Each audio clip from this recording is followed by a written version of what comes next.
Anyway, before I call, I will call on for another presentations. Pwede ba natin palakpakan muna? Dalawang kids, walang iba kundi no other than from Coronado. Kyle and Queen! Welcome!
Nagpadala ang Jonas kahit na hangin sa dagat.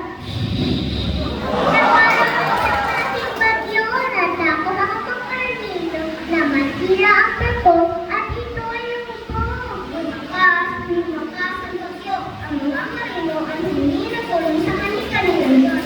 At hindi sila mga karga kapag gumaan ang barko. Ngunit ang nakatulog. Si Jonas na ang taong nasa barko na hindi na Sahalit, siya natutulog. Dati-dati ng konti na na barko. Anong ginawa mo? Natutulog ka! Tumayo ka! Tumayo ka! At tayo ay hindi tayo. Mga marino ay nabisya ng kanilang problema ay may kagawa ni Jonas. Sinabi ni Jonas na pinakasuni ng Diyos. Sila ay nagtanong, anong dapat namin gawin sa iyo? Upang ang dagat ay maging mayapa. Ihangin ninyo sa dagat at papayapa ito. Alam kong ako na dahilan ganyan ang karoon ng ganito pa lang sa bagyo. Sagot si Jonas. Si Jonas ang pagkik. Kaya pinilit niya na rin ang barko. Ngunit ito ay hindi niya lang magawa. Pero naman silang isang bagay na dapat gawin. Pagkatapos na namin ang kakatawanan, hinagin ng marino si Jonas sa dagat na magkakasaanan si Jonas. Ang dagat ay muling naging payapa. Natatakot ang marino sa biglang pagbago ng panahon kaya sara ang bagyo.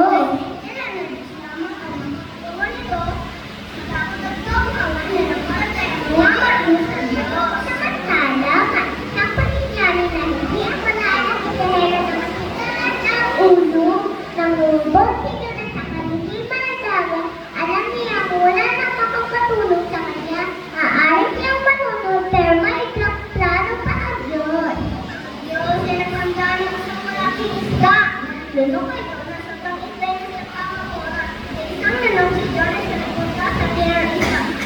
At siya ay natili ng tatlong araw. Nagkaroon siya ng maraming oras para mag-isip ang manalangin. Pagkatapos ng tatlong araw, sa wakas ay nangako si Jonas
Hey, Chana!